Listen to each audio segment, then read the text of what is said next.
Size doesn't matter. Yeah, right. Babe, what the fuck?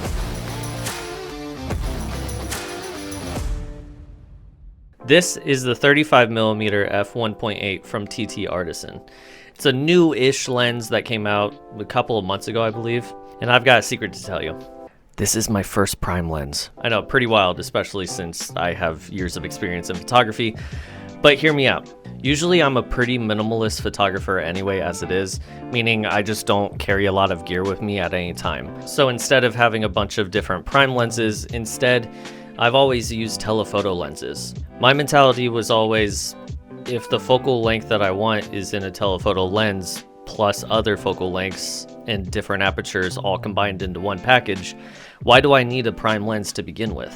Well, after the last couple of years of just using this one kit lens that came with my Nikon Z5, I honestly got bored with it. I've also noticed that when you limit yourself to one lens for so long, you start taking the same photos over and over again, whether it be at the same focal lengths, at the same angles, same apertures, yada yada yada. Your photos after a while just become limited into one niche, one box, without any variations to them. So that's when I found this little guy, and oh my god, let me tell you, this thing is absolutely crazy for the price. This thing was only $125 US, and holy crap, it blew my expectations out of the water.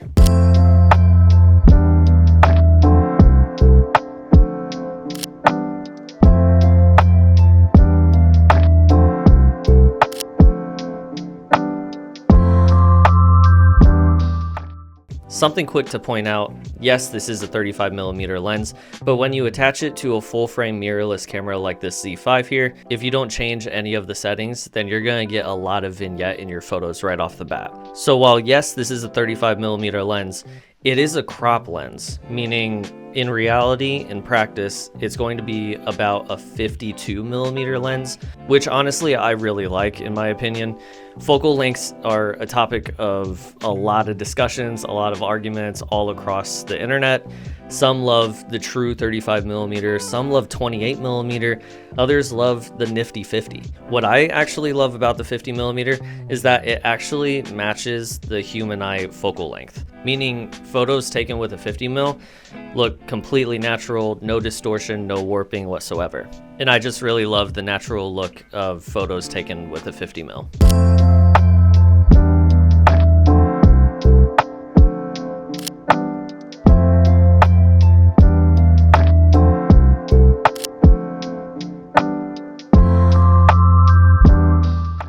So to change your settings in camera to where you won't get any vignetting in your photos, you'll go to your photo settings menu, go to choose image area, and make sure it's in DX or cropped mode. Some manufacturers call it something else, but for Nikon it's called DX. For full frame, usually it's defaulted to FX, but go ahead into the settings, change it to DX, and you're good to go.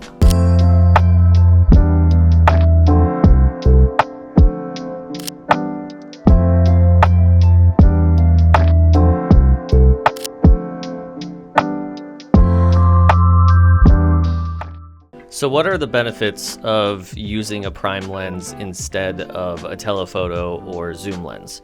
Well, right off the bat, everyone notices the size difference, kind of like and really compared to a telephoto lens, this one is 24mm to 200mm. The 35mm is maybe a third of the size of this thing. On top of the obvious size difference, prime lenses with the less glass that are inside of them are going to give you super clear photos along with the lower aperture. And speaking of lower aperture, that means you can take crystal clear photos either indoors with low lighting or outside almost at nighttime with no extra light whatsoever.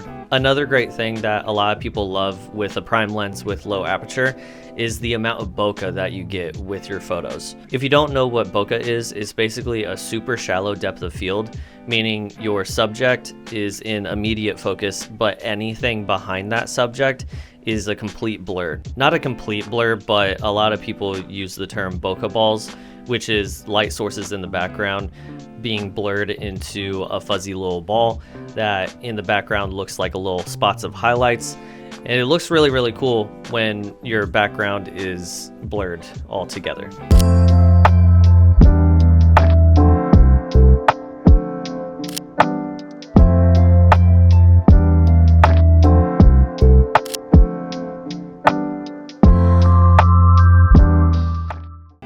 overall build quality of this little lens for only $125 is incredible. The whole thing is metal and it does have some weight to it, but it's not too heavy or too light to where it feels cheap. It does have autofocus, but the manual focus ring does have a good give to it and good resistance to where it's not just going to randomly spin on you with you just holding the camera. Overall, being completely made out of metal, this thing is going to last a long time in your kit.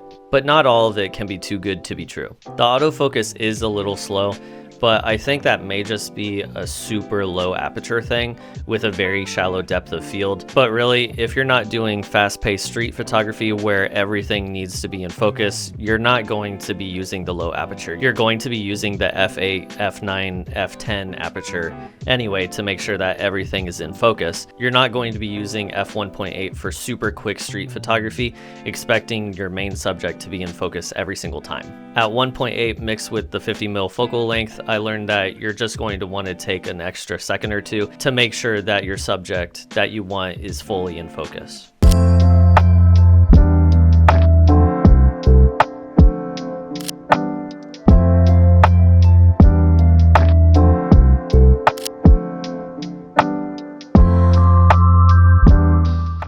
So all in all, would I recommend this lens to any photographer? Actually, yeah.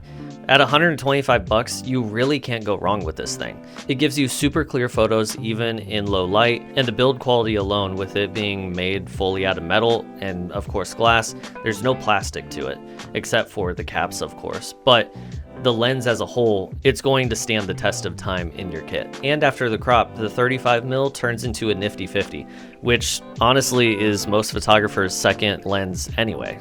Which, for me, definitely true. It just seems to be the natural progression in a photographer's journey. And the awesome thing about the lens being super affordable is you can spend a few extra dollars in getting little filters like this. This is a Nano K series mist lens that I picked up on Amazon for, I think it was around $10 to $20. But adding this filter onto the TTArtisan, it turns harsh light into soft light, giving your subjects a little bit of a glow to them. And for 10 to 20 bucks, you really can't beat it. This one's a 1/4 mist, but there's other ones that you can pick up that will give you either less mist or more mist.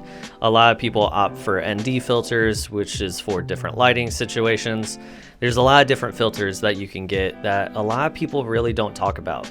But really, it's a good cheap way to change up your photography and give your photos a little different look and style to them.